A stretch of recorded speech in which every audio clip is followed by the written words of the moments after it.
What's going on, Conquistadors? It is Scotty the Chunky Spaniard. Welcome back to Round Like Me. And it is Tuesday, which means it is time for a Tunes on a Tuesday, the day music should have been released. And why Round Like Me? Because in this channel, we talk about lots of things that are well-rounded. And today, that one thing we're talking about is music. Now, please bear with me because we are dealing with the elements. I am filming in my garage. Whose brilliant idea was it? Mine. Only because it was, past tense, a nice sunny day. And now clouds have come in, and it's really windy, and dogs are going crazy. The ghetto bird was flying around our neighborhood just a little bit ago. And, you know, it's just how it goes. And now there's a train passing by. So you may even get a little bit of that in the background. It's so great! Yeah! So, Tunes on a Tuesday. Well, and I always intro with like, what's new, what's coming out. So let's take a look and see what came out this past week, because it is only Tuesday. And as I've stated, most music isn't released on Tuesday, even though it should be. So in the past week, we've had Tim McGraw and Faith Hill. Have nothing against them. Biggest crush on Faith Hill when I was in high school. And then Tim McGraw started dating her, and I was like, who's this guy with the mullet dating my Faith? I was so mad because you gotta have faith.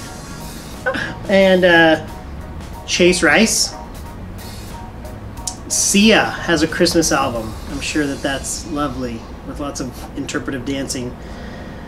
Jeremy Riddle, Christian dude. Morrissey, no wonder he's touring and then canceling shows. My brother and sister-in-law went to see Morrissey up north and canceled because there was a heating malfunction on the stage. And while it was cold outside, suck it up, Morrissey, because the next couple nights you played Hollywood Bowl and you were just fine. Ugh, you're such a big star and you sell out these venues. How can you be that weak sauce? Throw on some gloves and an extra like scarf. Seriously. Oh gosh, and I've been listening to it all weekend. Green Day. Green Day's Greatest Hits. Yes, it's another Greatest Hits album from Green Day. This one's really good though. It's Green Day's God's Favorite Band. And they got that from a Stephen Colbert reference. He introed them as God's Favorite Band one time. And so they used it. And it's a really good collection. Oh my gosh. You kind of get caught up in listening to new music and all that, you know, other things. And you forget how good or like what a part of your upbringing certain bands were. And as far as like playing music, the time when I started actually playing music and playing in a band, Green Day was one of I don't know, I wouldn't say influences because I could never play like Trey on the drums, but just a band that I really enjoyed. Yeah. And in high school we covered She and When I Come Around, so Dookie was a big album for us. What Green Day album was huge for you? Maybe it's American Idiot. I think that that's the one where the youngsters, that's the one that they remember the most.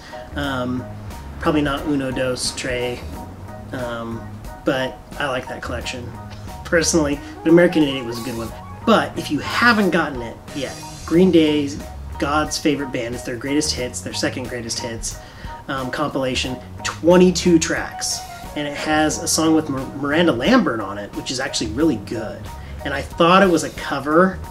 I was hoping it was kind of a cover. I like the new tune. It's Ordinary World. And I was hoping, oh my gosh, is it Duran Duran's Ordinary World? And then they have the Back in the USA. Is it Back in the USA? Yeah, it's Back in the USA. And the video's, wow, it definitely talks about the times that we are in. I like the little like throwback 50s look of the video. But good tune, and go get that one. So yeah, that's the new music. I know I didn't mention Taylor Swift. That'd be like 3 videos in a row I think I've referenced her, at least 2 recently. And I'm not gonna do it. Because really this channel is about staying true to yourself. And I don't feel like she's totally being true to herself. She's just, you know, she's evolving with the times. No. You put out music that speaks to you, not stuff that's just going to make you money if you are a real musician. And I know that sounds so pompous, but I don't know. There's evolving as a musician and an artist, and then there's pandering. And I think there's a wee bit of pandering going on with this Taylor Swift album. You know, it's the real Taylor. It's a harder, edgier Taylor. Come on, you own like 50 cats. How can you be hard and edgy? I don't know. Weird. So weird. But the real reason we're here to talk today about our tunes on a Tuesday is it is the 3rd week of No Doubt November. Yeah! Man, what a trip it's been so far. Let's revisit those first 2 episodes. First, we talked about the self-titled album that did not sell very well, and their self-recorded, produced album, Beacon Street Collection. Good stuff. Did you go back and listen? Tell me if you did. What were some of your favorite songs? Then, last week, we talked about my personal favorite, Tragic Kingdom. Oh, man. What a stellar album from start to finish. Still, man, it just speaks to me. So Tragic Kingdom and then Return of Saturn. And today, we have 2 other albums that came out. The 2 that came out after all 4 of those. Their 5th studio release, Rocksteady. Can you see that? Glare. Rocksteady, and the one that came out after it in 2013, a Greatest Hits collection. So we were just talking about Green Day's Greatest Hits. We're going to be talking about another Greatest Hits, briefly. So after Return of Saturn, I was left kind of wondering which direction No Doubt would go.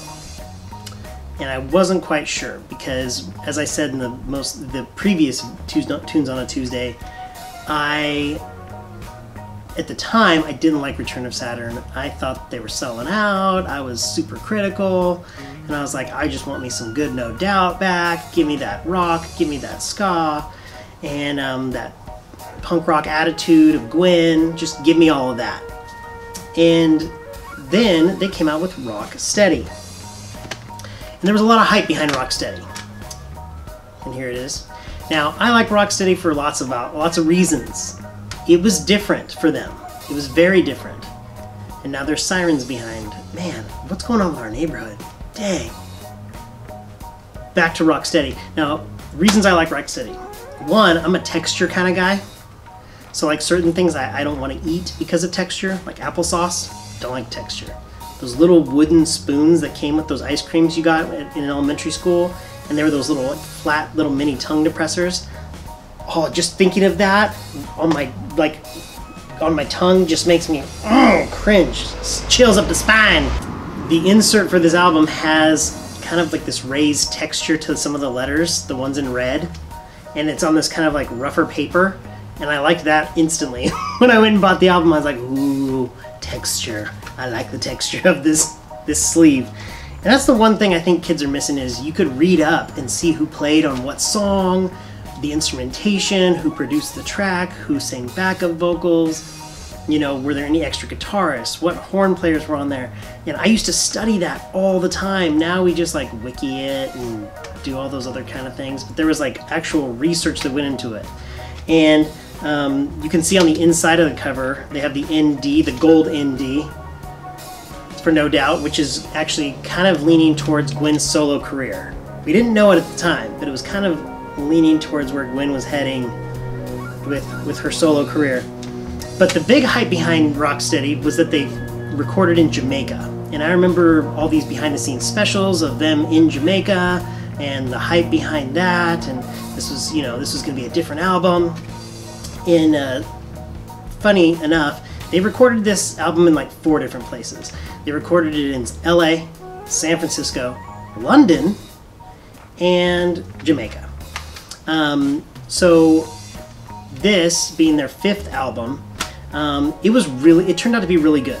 They kind of call it dance hall, new wave, and I forget the other term. But definitely the new wave stuff probably came from their time in London. And there are some tracks on there that are very, very 80s new wave. Sounds like it should be straight in a video game. I mean, if No Doubt was going to come up with their own video game or their own app, Rocksteady should be the soundtrack. A lot of synthesizer sounds and video game tones from like 80s video games. Not specifically from games, but what would have been in video games. So let's just talk about the album. Starts off with Hella Good. I mean, there's an intro, and then it goes into Hella Good. Hella Good, listen to that drum beat at the very end. Tell me it doesn't remind you of Billie Jean. Yeah, Michael Jackson, Billie Jean. That and you're like, okay, I like this. Yeah, get it, Adrian. And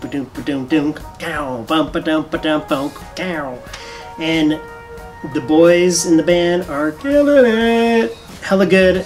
Everybody still even knows that song. So good, so hella good. Hey Baby, that one had Bounty Hunter on it. This is when they started actually featuring more people on their albums. And then later on they had Lady Saw. I guess she's like a dance hall kind of legend.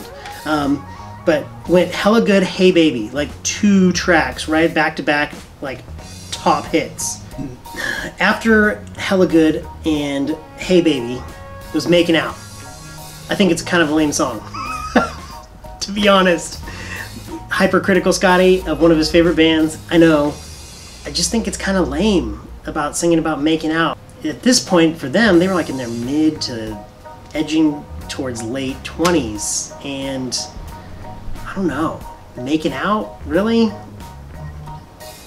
I'd rather some getting jiggy with it, but that's just me. Underneath It All was after Making Out. Another huge hit for him. Has that kind of like slithery, like that Jamaican cool groove. Sounds like it could have been on Tragic Kingdom. Wouldn't fit the full scope of Tragic Kingdom, but definitely you can tell they were still sticking true to who they were and where they came from. So after Underneath It All is a track called Detective. Not much to say about that one. Don't Let Me Down is after that. It's track 7. Since they're collabing with Bounty Hunter and Lady Saw and one other person I'm going to talk about in just a second, this one sounds like they could have collabed with the Aquabats, who were definitely peers from Orange County. It definitely sounds like an 80s video game. Totally like Christian from Aquabats was like, hey, you need to put this in your song. He didn't, but it does sound like it. After Don't Let Me Down, the most notable track would be Running. They do have Start the Fire. It's not Billy Joel. We didn't start the fire. Running is another one of their hits. I guess I would put it in like the 80s new wave ballad kind of category. It's okay. Just a lot of keyboard synthesizer. Nothing that's going to get you up and move like the first couple tracks. The biggest shock for me was the person that they had co-write, produce, and actually perform on one of the tracks on Rocksteady, and it was the legendary Prince. Yes, Prince performs on the song Waiting Room. You can hear him in kind of the chorus in the background, and then like little vocal runs. You're like, okay, there he is. That's it. They got Prince. So, you know, this was like the collab album for them. Rocksteady, great album. Hella Good and Hey Baby, my 2 favorite songs off this album. Good album overall. I would recommend it. I'm not going to as highly recommend it as Tragic Kingdom, but I am going to recommend it. If you really want just the essential tracks off of Rocksteady, then you need to go get this. Their greatest hits. This was before they went on their first hiatus, and which broke all of our hearts, if you were a No Doubt fan. So this was the singles from 1992 to 2003, when this album came out. It came out in 2003, and that's when they took their first break. That's also when Gwen decided to do her solo career, which is great.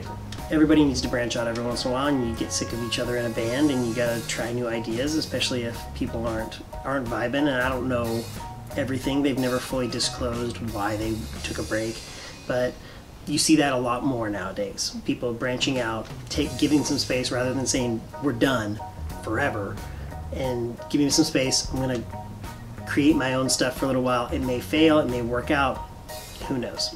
Gwen, it worked out very, very well. I mean, like, she even got her own like clothing line at Target for kids. I think there's even a Hirajuku cartoon now. But for Gwen, it was huge. Now, like I said, the greatest hits is really kind of like a singles from Rocksteady with Tragic Kingdom, Return to Saturn, and their earlier stuff mixed in. You're not going to get all the tracks of Tragic Kingdom. You're not going to get Tragic Kingdom on there, one of my favorite songs of theirs. And you're not going to get stuff from like Beacon Street Collection with Bradley and other songs like that. It does have New, which is one of my favorite track from Return to Saturn. And because every greatest hits album includes like a new track, single, to want you to get to buy it. A lot of people early on iTunes you'd have to have it like set up so that you'd have to buy the entire album to get that new single, which was usually a really good single.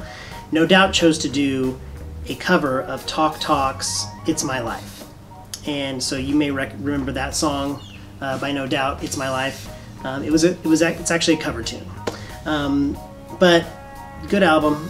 It has like, if you can find it on Amazon, I'd buy the CD because it's got this cool like old English writing on it, and the insert, the CD insert, is like super thick with like cool photos of the band throughout their time together before this first break, and it's really, really good.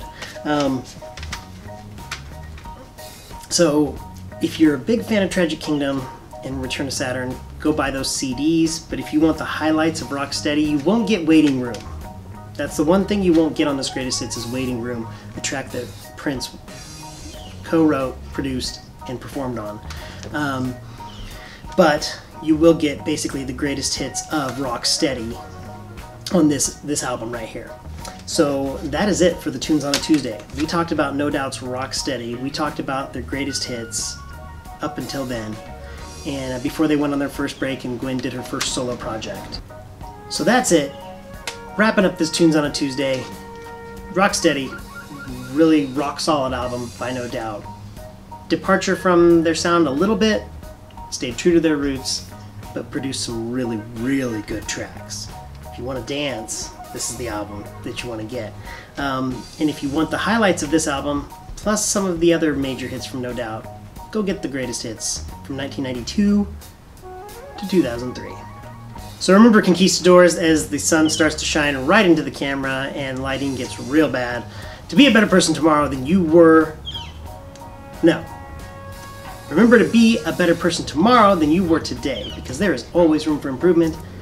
And I will see you next time on Round Like Me. On Thursday, we're going to give a little thanks, because it is Thanksgiving. And I will see you then. So please come back. Baby, come back. Take care. Be good. Finger guns and all. And be good people. I'll see you next time. Bye.